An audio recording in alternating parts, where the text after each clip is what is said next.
Sa British Columbia, nominado ang isang Filipino actor sa Union of British Columbia Performers and Alliance of Canadian Cinema, Television and Radio Artists o UBCP ACTRA Awards ngayong taon.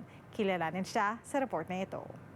When you do get recognized, it's still such a blessing to feel that, oh, someone does notice what I'm doing. So it's a very humbling experience. I think that's the best way I can describe it. Nominado ang Filipino-Canadian actor na si Lino sa 2025 Union of British Columbia Performers and Alliance of Canadian Cinema, Television and Radio Artists o UBCP ACTRA Awards sa Best Performance Short category para sa kanyang pag-arte sa Filipino-Canadian film Three Ates and a Wedding. Ladies and gentlemen, it's time for your main entertainment.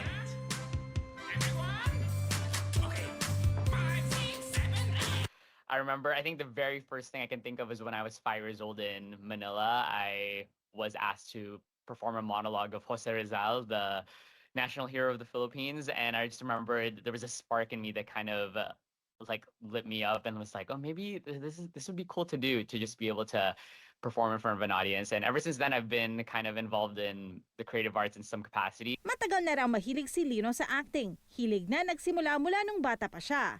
Aniya, ilang film projects na raw ang nasa kanyang portfolio, kabilang ang Avatar: The Last Airbender at ang TV series na Family Law. It's been such a cool journey being able to work with so many talented Vancouver actors, and also just being able to learn on set about different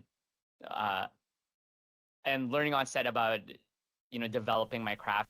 Pagmamalaki ni Lino ang nominasyon na tanggap para sa pelikulang kinunan sa Vancouver. Sentro ang mga kwento ng mga Pilipino. I think there's just lack of opportunities that are being available to the general public of, actors and filmmakers. I think there's always just a bit of a struggle in that sense. But I think, kind of like I mentioned, I think the important thing is continuing to be the ones to tell these stories and creating our own work. And I think that's really what's gonna change the trajectory, is when we continue to build on these stories ourselves and be able to put ourselves out there and, invest in ourselves. I think sometimes we try to wait for other parties to be the one to give us that opportunity, but I think it's important to know that we have the power to be able to tell these stories ourselves. Nakatakdang ilabas sa social media ang mga pangalan ng awardees sa November 23.